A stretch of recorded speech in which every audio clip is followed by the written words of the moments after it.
Okay, let's do the review of this fantastic 4K ripoff of GoPro camera.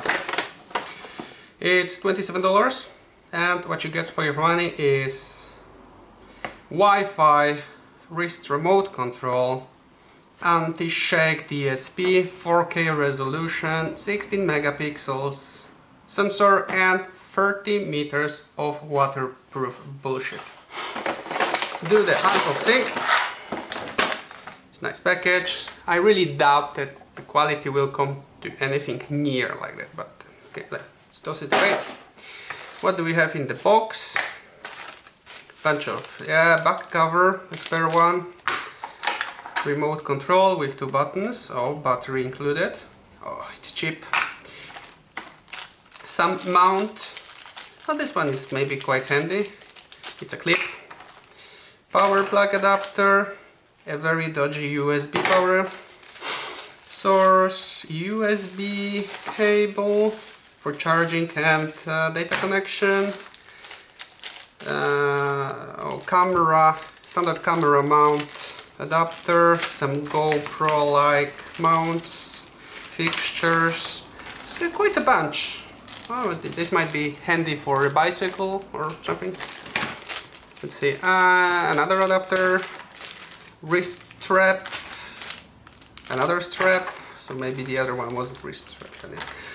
Okay, some double-sided mounting tape with, which is a nice add-on, a little bit steel thread that you can attach to the camera, so will not get lost or whatnot. Another adapter,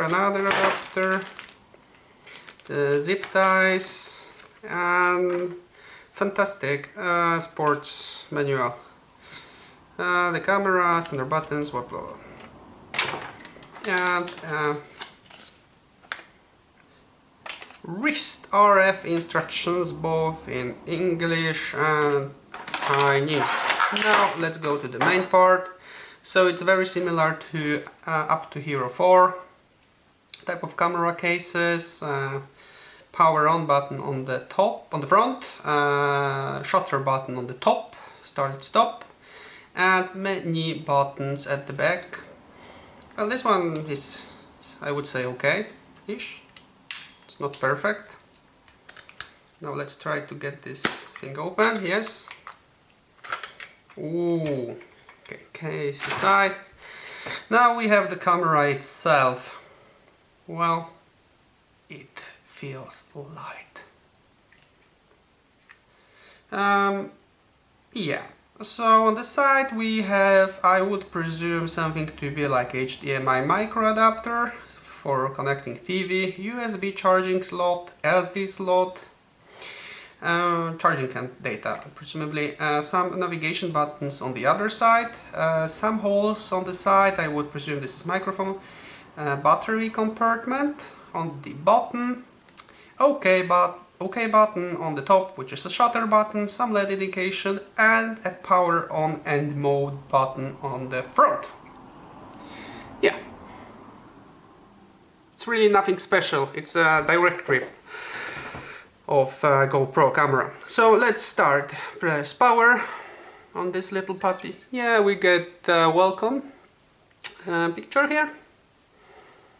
Yeah, so you see there is an LCD display. It's not really all that good. It seems the camera is set up to 1080p at the moment, so let's go very quickly through the menus and see what is there. Let's press the menu button, 60 megapixels. This is for the stills, I would presume. No card warning, that's fine. Now we have like resolution menu. What's there? Okay, so we can choose 4K, 1080p, 720, VGA, WVGA. Okay, so let's set it to the 4K for the time being. Yes. What more do we have in the menu? It's not very responsive. You have to press the button really hard. So we have exposure, motion detection, cyclic recording, video lapse, VDR. Record audio, yes, no, date stamp, image quality, capture mode, sharpness, ISO, anti-shaking, white balance, frequency, OSD mode, screensaver, it's nice. Rotate, power off, language, beep sound, daytime, TV switch, TV format, car mode. Okay, let's see this one. Maybe we can use this camera as a dash cam. Come on. Oh, Jesus. Come on. Now I have to navigate through the menu. It's not the best, to say at least. It takes some time. So let's say car mode. You have to acknowledge. Doesn't say really what it does. So Wi-Fi or Wi-Fi. Delete, format, default, and a version. Let's see the version. It's 2018-02-27, so it's quite a recent version of the software. So the camera on its own, it feels like extremely light. How light it is, let us see. Power on. Wait, and put it on the. Well, it's 50 grams. How does this compare to a GoPro Hero5, which one I have here? Oh, it's 116 grams. So it feels really cheap. You don't have this quality feel on this one at all. I don't see that there is any additional batteries in this one, so yeah, that might be an issue in the future. Okay, so let's try inserting a SD card into this monstrosity. I think I have to power it off first.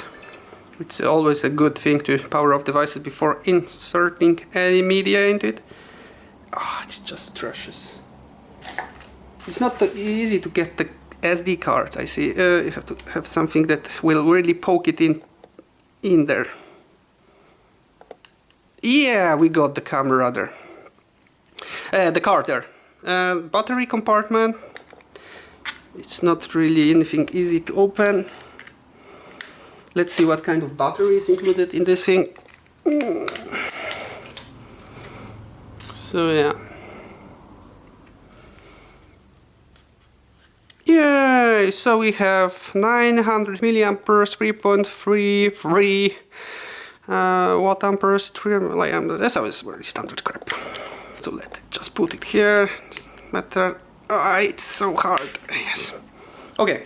The camera, I bought it for a special project of mine that you will see soon.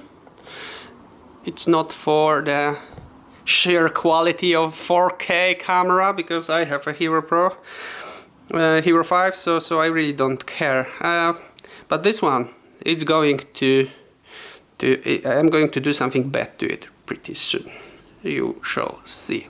So there's not much to it. I will include some footage comparing this one to a GoPro to see how it compares, and I wouldn't expect anything good or better than here. So yeah, that's it for now. Let's call it part 1.